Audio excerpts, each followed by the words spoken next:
And welcome into On the Preds with your host, Alex Doherty of A to Z Sports. And I'm also here with Sean Smith of On the Forecheck as usual, my trusty co-host. And we have some stuff to talk about with the Predators because the Predators are back in action after the All-Star break. And they have played 2 games since the All-Star break ended, and they have lost 2 games.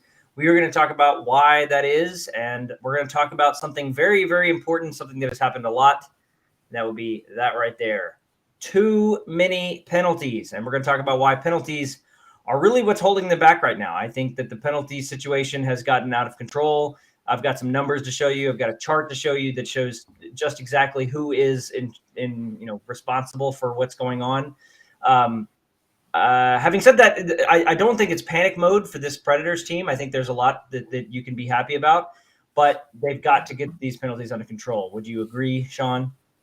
Yeah, I'm with you. I don't think it's panic time. I guess you could say it's just 2 losses, but I think what we're looking at more specifically is the reasons for those losses, and this is definitely something that if it doesn't get under control pretty quickly, will kind of spiral and turn into a problem for the rest of the season. Yeah.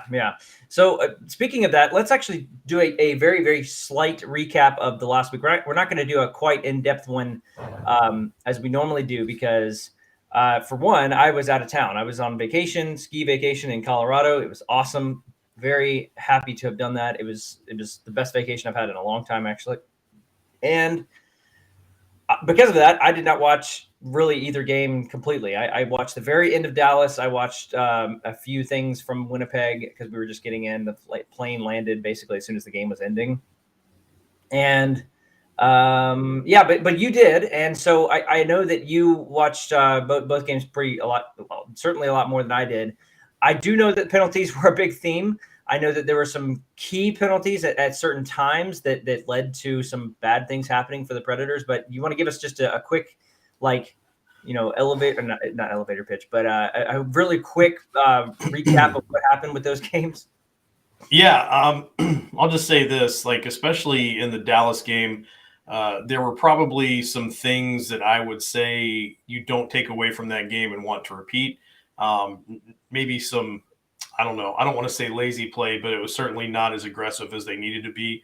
And a lot of that could have been because they were starting to get a lot of penalty attention. And a lot of it was just, lack of control. And I think what Yossi called it was stick control. There was no stick control going on. There were a lot of tripping calls and things like that. Mm-hmm. Is that a game that the team could? Yeah, the penalties prevented them from doing it. If you want to talk about the game against Winnipeg, the Predators came out and scored 2 goals quick. They were up 2-0 before we reached the 7th minute. And then they were headed to the power play, which was really exciting development. And then almost immediately after that, Johansen gets called for interference on the faceoff. Teams go to 4-on-4. The Jets score. The game quickly escalates, gets tied. A lot of penalties going on, stuff that I don't think you can necessarily attribute to just hard play. Just, again, lack of discipline, lack of focus. Yeah. And all of those power play opportunities, all the shorthanded situations, and all of the, even the 4-on-4s, just those all heavily favored the Jets, who ended up coming out on top. And it's been a story of penalties. I mean, I don't know what else to say. In particular, the Borowiecki elbow, which I saw, and I think that was the right call. It was an elbow. He did not need to reach out. I mean, the guy was basically past him, and he elbowed him in the head. That is definitely a penalty, and he'll probably get a suspension because of that. So that was the right call. I didn't see the Cunnin play, but apparently he lost his mind after someone hit Nick Cousins or something. He got knocked into Nick Cousins, which resulted in Cousins getting hurt. And I think upon getting up, Cunnin took exception with the fact that, hey, look, you can hit me, don't hit me into somebody else and right. Have them get hurt. And he just absolutely beat the dog mess out of them. So pretty impressive. Yeah. I'm just looking at, if you just looked at the box score of these games, that's enough to tell you the story. The Predators had 14 penalty minutes in the Dallas game, and Dallas scored 2 power play goals early in that game to give them the lead. The Predators were able to fight back. And then was there a penalty at the very end as well that kind of screwed things up for the Predators? Or there was one. There was only one in the third period, but the timing of these penalties is really bad, especially with the Borowiecki one, because the Borowiecki one in the Jets game led to a 5-minute major. As hockey fans know, 5-minute major means you are on the ice you are killing a penalty for 5 minutes no matter what. And they scored 2 goals during that penalty, right? Yeah, that was the killer. That was the death knell right there. Yeah. Blake Wheeler and Dubois. So, and then they got an empty netter to add it. So it's 5-2 loss, 4-3 loss, and then a 5-2 loss. So, and then so it's 14 penalty minutes in the first game in Dallas, and then a whopping 45 minutes of penalties in the second game, the Winnipeg loss. Now, a good minute, two guys took like the bulk of that, 30 minutes or so in Cunnin and Borowiecki, because they got game misconduct. So, it's really not a good situation for the penalties. I want to play this clip of John Hynes after the Winnipeg game. You were there. You heard him talking about, you were there to hear, who was it? Ekholm? Did Yossi talk as well, or was it just Ekholm? Ekholm spoke after the Jets game. Yossi was the player they brought out after the Dallas game. Got it. Okay. So Ekholm. And by the way, we're back. Are we back to in person? Like we're back in the room, right? Like we're not only on Zoom, right? Nope, we're not only on Zoom. I was down in the media area, close enough to the Winnipeg locker room to hear them loudly playing Motley Crue. There you go. So we're back in person. That's good news. That's a little side note. And also, we've got several awesome things coming up, which we'll talk about at the end. We'll tease that again with the Rene game coming up soon, and then the Stadium Series. All that's just really exciting stuff coming up. But we have to talk about the bad stuff too. So we're going to do that today. I want to play this clip with John Hynes because the question, I believe, came from either John Glennon or Robbie Stanley, someone like that. And the essential heart of the question is, how are you guys have been really hard to play against. The Predators have been really hard to play against all season. That is part of their mantra. That's part of what they want to be. They've been incredibly physical. They've been battling, shot blocking, getting pucks in the board along the boards, forechecking hard, playing good defense all season long. But it has also led to some really astonishing penalty numbers, which I will go over after we watch this clip, because the numbers themselves are pretty staggering in terms of their penalties. But I think what Hynes says here is pretty interesting. I want to play this. It's about a minute long, so we'll let Hynes talk about being hard to play against and the penalties, and then we'll discuss. Yeah, I think at times it does. I mean, you look tonight, we gave up, a 4-on-4 goal, 3 power play goals, and a 6-on-5 goal. So, those are some special situations that have to happen, and, we have to do a better job of in those areas. And but that is, I mean, you have the momentum in the game, and you're going on another power play, and then it winds up, going from a power play to, I think, the 4-on-4, and then they wind up scoring on that 4-on-4. So those are the areas that, and situations, we have to understand. And we want to be you want to be a hard team to play against, but there's different components. Hard to play against is physicality, is puck battles. It's also blocking shots. It's also making wall plays. It's those are all, but also being hard to play against is staying out of the penalty box. And right now, I'd say we're a pretty hard team to play against, except for that area. And that's allowing teams to get on power plays and get offense and get momentums in the games and change the momentum of the game. And that's what we have to understand. Hard to play against has a lot of definitions. And right now in the penalty department, we're making ourselves easy to play against. Pretty strong words from Hynes about his team, about how we've been very hard to play against except for penalties. The penalties are, at the end there, the penalties are making us easy to play against right now. Let me give you some numbers here, because these numbers are pretty crazy. Wait, I gotta go here. Okay, so the Predators are, excuse me, they have 623 penalty minutes. That is the most in the NHL.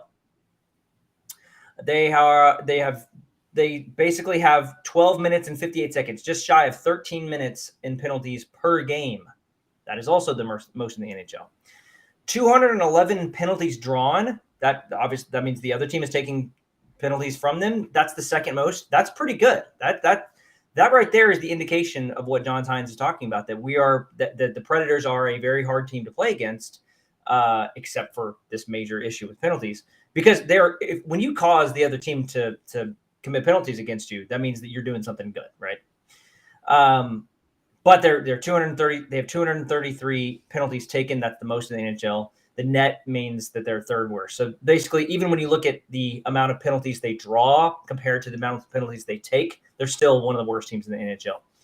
They have 33 major penalties. That is the most in the NHL. That's fighting, that's game misconducts, that's stuff like what you saw last night against Winnipeg. And then they have, I guess, 3 game misconducts now. I don't think this is updated because this says 2, but I think they had 1 last night. I don't know. They have either 2 or 3 game misconducts. So they have a lot of penalty problems right now. It's pretty bad, and I think that the reasons that the penalties are a problem are pretty obvious to a lot of people, but it does so much, especially at the beginning of that clip. John Hynes talked about how it just disrupts your momentum. Their 5-on-5 game can't get going because they keep sending guys in the penalty box. It disrupts ice time for guys that you want out there. Guys like Mikael Granlund have to play 20 to 24 minutes, which is great because you like Mikael Granlund. But when most of those minutes are shorthanded minutes, he's not doing the things that you really, really like Mikael Granlund to do, right? He's playing well. There's nothing wrong with his play.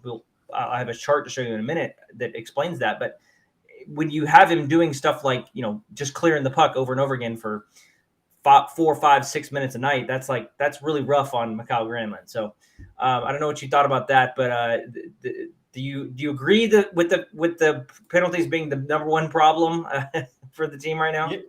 Yeah, I mean, you can't really argue with it. And I think the reality, you heard John Hynes say it, and it's definitely something to consider. I mean, penalties are penalties, and I mean, while it seems nice and maybe like some kind of beautiful dream to play a penalty-free game, it's just not a reality. Yeah. And it should be understood, it should be expected that in the over the course of 60 minutes of a hockey game, penalties are going to happen. And it's not necessarily, it doesn't really say anything negative about your team or your team's play. The problem comes when you have all of these additional penalties. And I don't even mean the majors. I don't mean the fighting. I don't mean any of that kind of penalty. I mean, that's sometimes you have to fight is what it kind of comes down to, even those. But I think what Yossi was talking about after the Dallas game is he said that it's just, you don't have stick control and you're tripping guys. I mean, Yossi himself said, look, I tripped 2 guys during the Dallas game. Obviously it's something I need to work on too. But I think it lends itself really well to what you're saying is that, they are doing the things they need to do. They're drawing penalties. They're playing a physical game, but that physical game doesn't have to yield this many penalties. It doesn't have to put you down a man for almost a third of the game. And when you do that, it disrupts everything. Other guys get overworked. Sometimes you end up with 2 players in the box for 1 penalty or for 1 guy because they have to be served, at the same time. And so it's not just, oh, well, there's a penalty, they're a man down. But they're also getting worn down. And so, like Hynes was saying, they're becoming an easy team to play against when they give up that many penalties. Yeah. I think if that's something they can fix, then I think they're going to be fine. But it just seems like, for whatever reason, coming out of the All-Star break, they're having a hard time with discipline on these things, and I'm sure that's a point of discussion.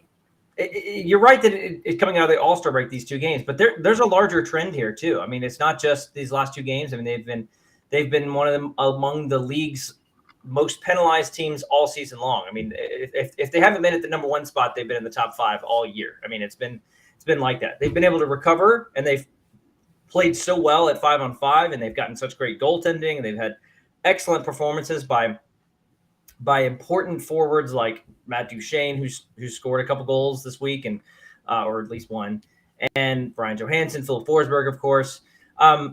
One other thing I wanted to add, and I had forgotten to mention this, is that what this also does is this kind of it shrinks your bench a little bit, because when you have so many guys, first of all, you have to chase the game, and whenever you have to chase the game, you have to put your top two lines out there a lot more often. So the third and fourth lines, however they're comprised, suffer a little bit. Guys like Philip Tomasino and Eli Tolvanen, they got less than 9 minutes against Dallas. Those are two guys that have the potential to have really good offensive punch, right? I mean, those are potentially two of your better young offensive players, Tolvanen and Tomasino. They only play like 8 minutes in the Dallas game, in a game where they needed goals, because there's so many penalties they have, and to keep reshuffling the lineup and keep resting guys who've been out there for the penalty kill and resting guys who've been out for the power plays. I think that it's a hidden problem, right? And then against Winnipeg, those guys got a little bit more minutes, but I think that was because Cousins got hurt. So, and then other guys were literally in the box for 15 minutes. Luke Cunnin in the box for forever, and then Borowiecki as well. So I would say that the penalty situation has reached a peak. I think it has reached the pinnacle of awful right now. And they've really, really got to figure this out, because, as I said earlier, I think this is what could potentially hold them back from being a very, very good team. And when I say very, very good, I'm talking about a playoff winning team, a team that could go into the playoffs and win some games, win a series or two, if they can fix this. There's also this thing about, playoff hockey is always a little different. It looks different. It feels different. It sounds different. It's definitely more physical. I think this team is very capable of winning in the playoffs, even at the pace and the intensity they're playing right now. It's just a matter of if they can find little ways to avoid those little tripping calls, or the hooks or whatever, or the interference call. I don't know what happened on the interference call with Ryan Johansen, but that sounds stupid. Like, how do you get an interference call after a faceoff? I mean, it just doesn't. Do you know what happened there? What was the situation there? What's funny is, I think I was in the middle of tweeting about the upcoming power play when I heard the whistle again, and I looked up, and they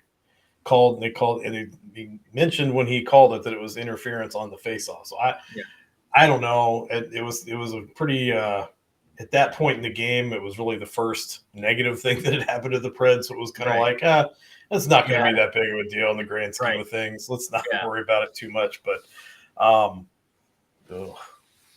just want to throw in one positive thing about the Jets game. That Mikhail Granlund goal was pretty cool, where Duchesne, I think it was Forsberg. Forsberg brings it in across the line, and it kind of gets away from him, but Granlund just skates into it, and just a mammoth of a shot, just past Hellebuck. So that was pretty crazy. I like that. Really nice goal from Mikhail Granlund. You don't see him launching into a one-timer slap shot goal like that very often. No, but it was nice. He can do that too. So I want to show this. I want to show this real quick, because I think it's important to, when we talk about who on this team is hurting the team in terms of penalties, it's important to know who we're talking about. And I think this graphic from Hockey Viz that shows just the minor penalties, but it kind of,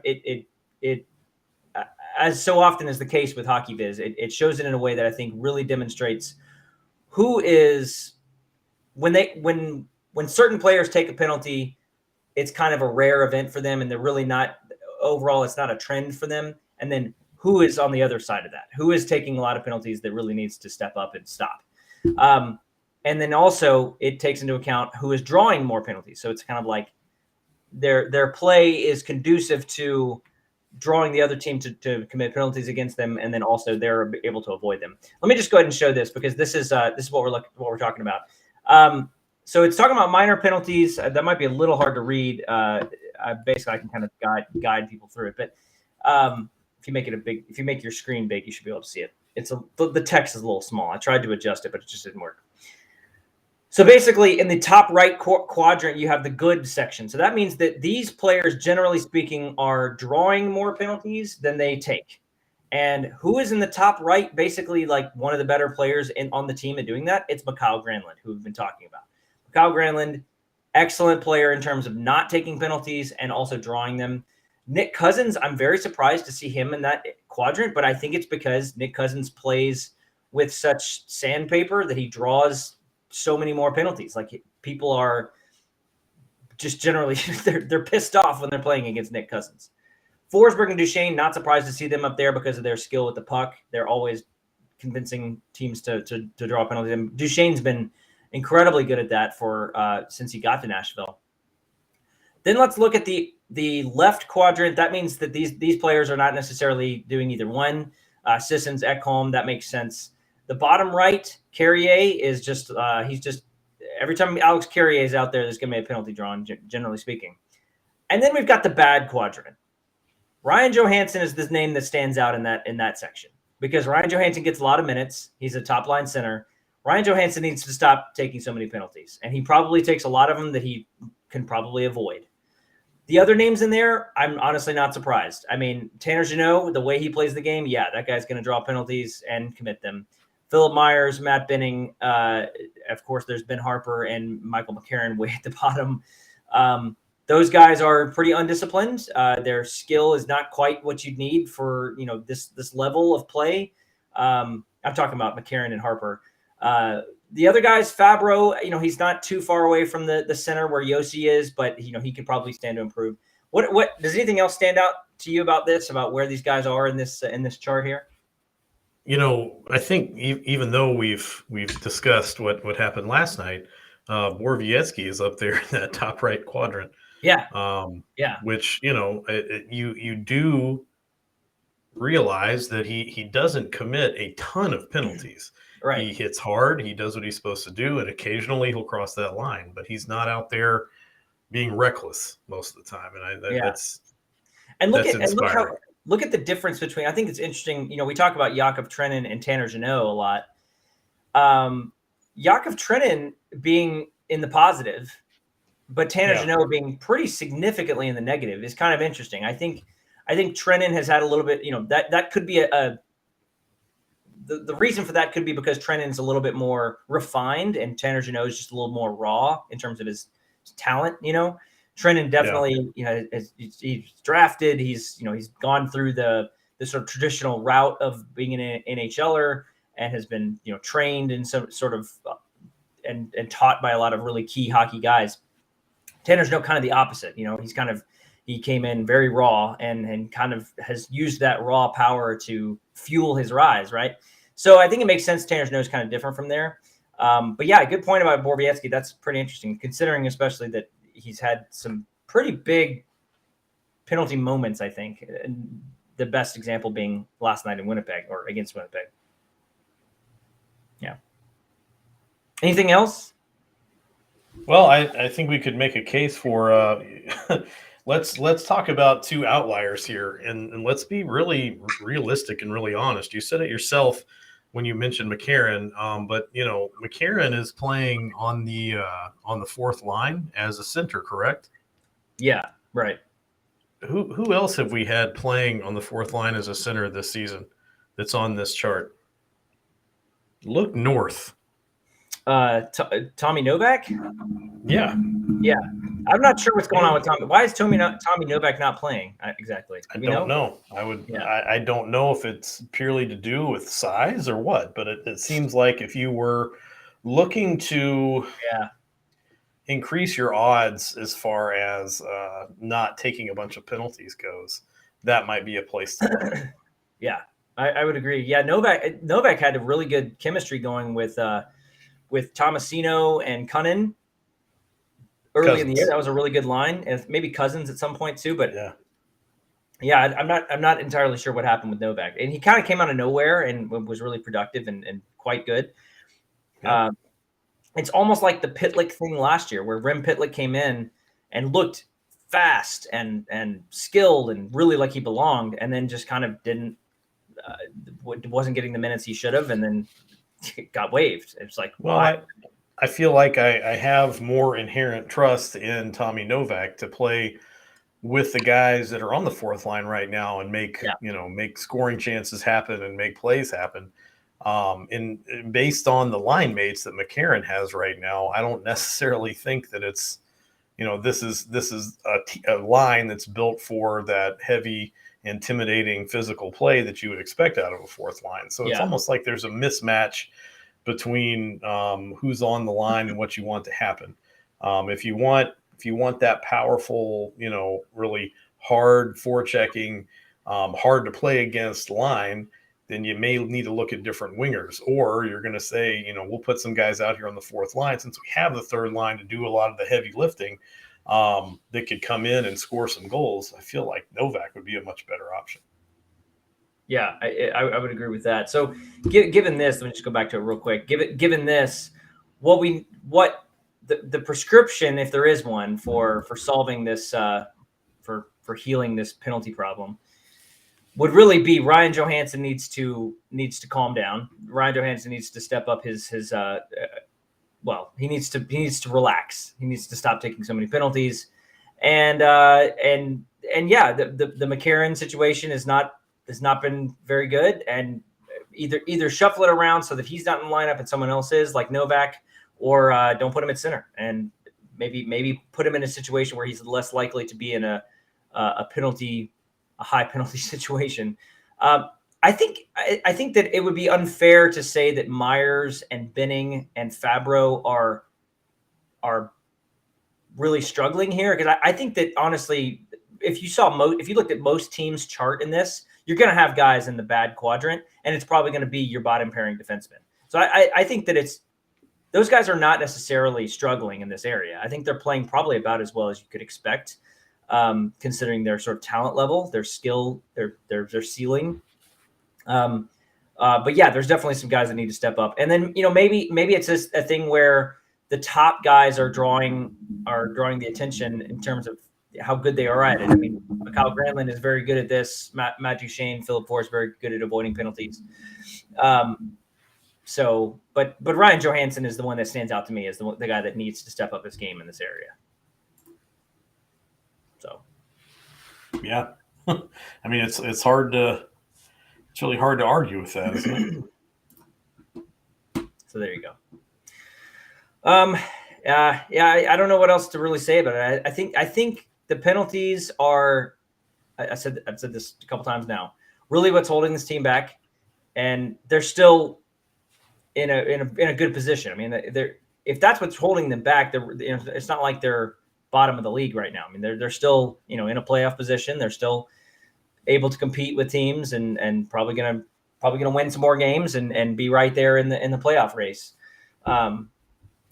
It certainly can't get worse. If it gets worse, then they've got serious problems. It's got to improve, and if it does, I think that the team will continue to onto the playoff race. Yeah, something Ekholm said keeps ringing in my ears today after he said it after the game last night. And I think he was asked, are you concerned that you're 50 games into the season and you're having these penalty problems? And his response was pretty good, and it's not word for word, obviously, but it was something along the lines of, if penalties are the problem we're dealing with, if that's our biggest issue, penalties are something you can correct. Penalties are something you can fix. He's like, we don't have chemistry issues where at 5-on-5 we're playing very strong. It's not an issue of there's fundamental problems with the team. It's just there's some problems with fundamentals like stick control and things like that. So I think it's encouraging, like you said, Alex, if they can get the penalties under control, they're a team that can make some noise in the playoffs. And I think you're right. I think they're kind of built for playoff hockey. I think a lot of the stuff that they do get called for that would be in your realm of acceptable penalties, I think those don't get called a lot in the playoffs. But the stuff that's causing problems for them now is going to get called in the playoffs every time. So, get that minor thing under control and watch the team flourish. Let it get further out of control and it'll sink them. So definitely something to watch, something to monitor, and hopefully, These guys are professionals. They've got a good coaching staff around them. They should be able to figure it out. I would agree with that. So let's talk about the week ahead, because the Predators are still in this weird makeup game situation. So they are they have 2 games, 1 at home and 1 away this week. On Tuesday on Tuesday the 15th, they play against Washington. That's a makeup game. And then Friday the 18th, they go to Carolina, which is also a makeup game. Then I think they return to normal. I think after that, the week after that, so not this week, but next week, is a return to the regular schedule, the regularly scheduled programming, including some big games. The Thursday game against Dallas, which is the Pecorine retirement night, or not retirement night, but Jersey. What's it called? Jersey retiring? Is that what it's called? I don't even know. Yeah. Where he's retiring his number, where they're bringing up the big 35 into the rafters for never to be worn again. The 35 ascension. They're going to hang Pecorine into the rafters forever. Himself, the man. Poor man. Give me rough. He can never leave. He can never leave. And then Saturday is the Stadium Series game against Tampa. Really excited about that. We'll have some very cool things happening with that, I'm sure. Including the, what is it called? The you're forgetting Friday, the home base freakout. That's what I was trying to say. What is it called? Hometown takeover or something? The home base freakout. Home base freakout. Yeah, there you go. Okay, gotcha. And so that's a big party put on by the Renegades of Puck people, and it'll be fun. So I'll be there. It'll be at the Tailgate Brewery, Alex. Tailgate Brewery, and that is where? Which one? I think it's the one on Demonbreun. Demonbreun. Okay. Check. I can check really quick. Okay. So that's a big week. That'll be fun. But the Predators do have 2 games to balance, or to try to bounce back after these 2 losses, but not easy ones. Washington, Peter Laviolette comes back to town. That'll be interesting.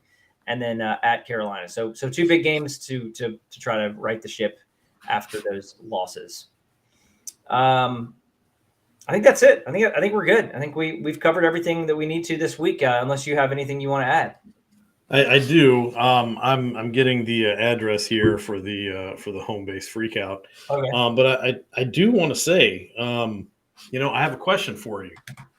Pretty serious question. Okay. I'll be fortunate enough to be able to cover in person the Rene retirement ceremony game. Will you be there as well? Yeah. Do you think you're going to cry? No, I don't. You sure? I'm positive I will not cry. I don't think that I'll ever cry at a sporting event. And by the way, it's not that I'm not a crier. I do. I mean, movies, sometimes songs, like that kind of stuff. Sporting events, not really. Really? Yeah. I don't think I've ever. I mean, I don't know. If someone like if Vanderbilt football were to go 12-0 and win the national championship after all of the losing, that might do it. That might, and they win the national championship, and Bobby Johnson is there, and and Jay Cutler and all these big names who saw so much losing.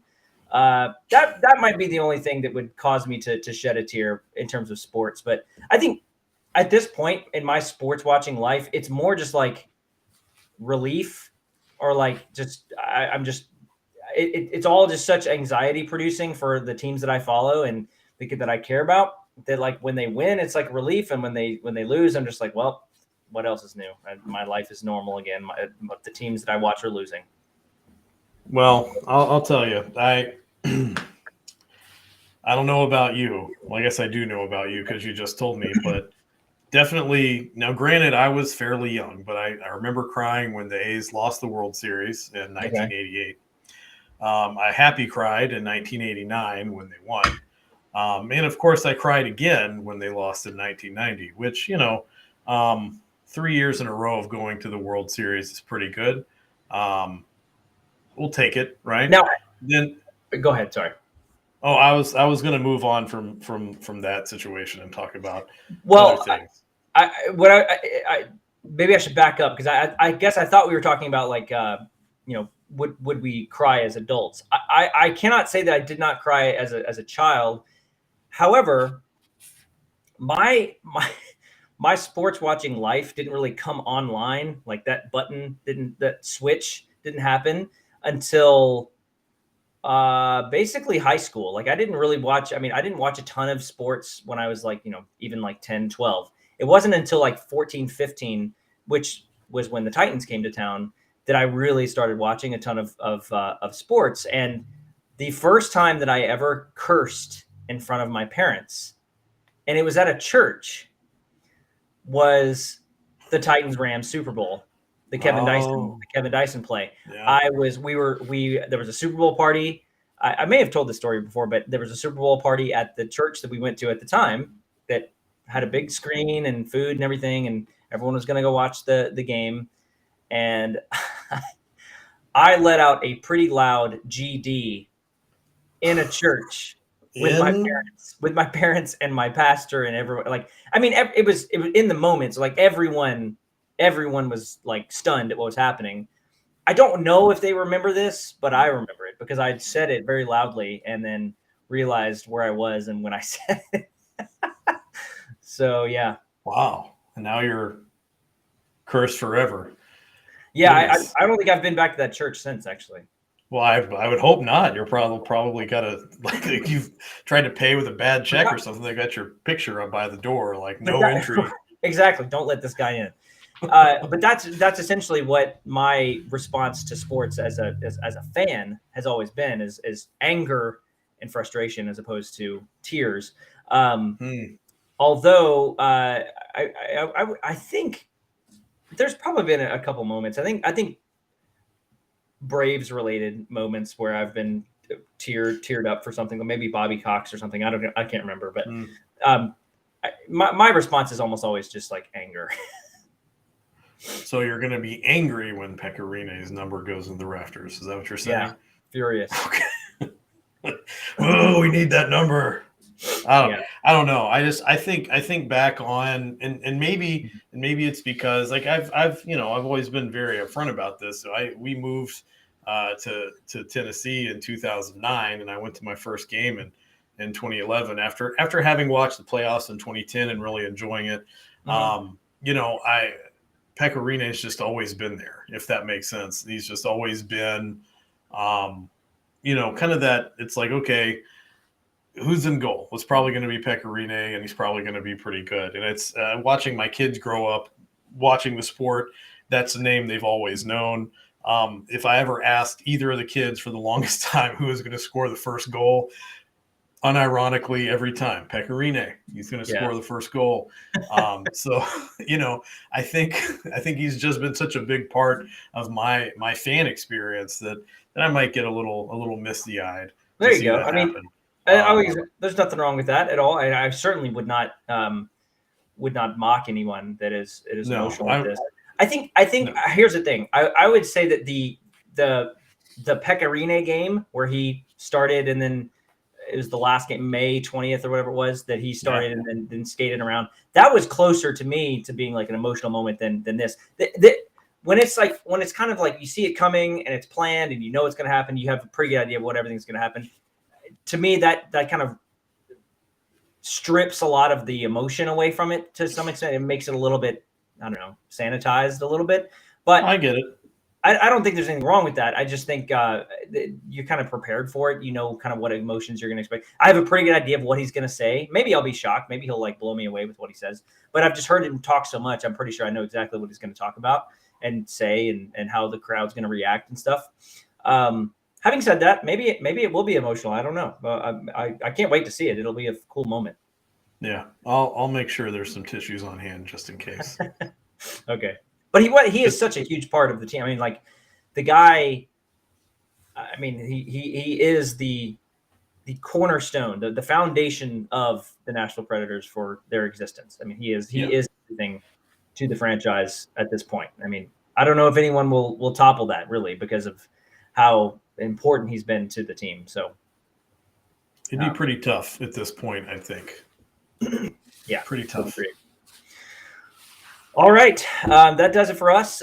We have some fairly exciting news to share probably next week regarding the show.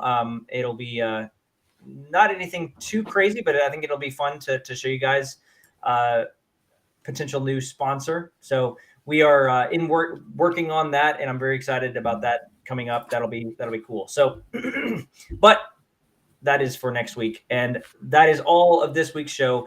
You can check out all of our hockey coverage at AtoZSportsNashville.com, and also go to On the Forecheck as well and check out Shaun and all of his friends there. Follow me on Twitter at AlexDarty1. Follow Shaun on Twitter at SCSOTF, and we will see you guys next week.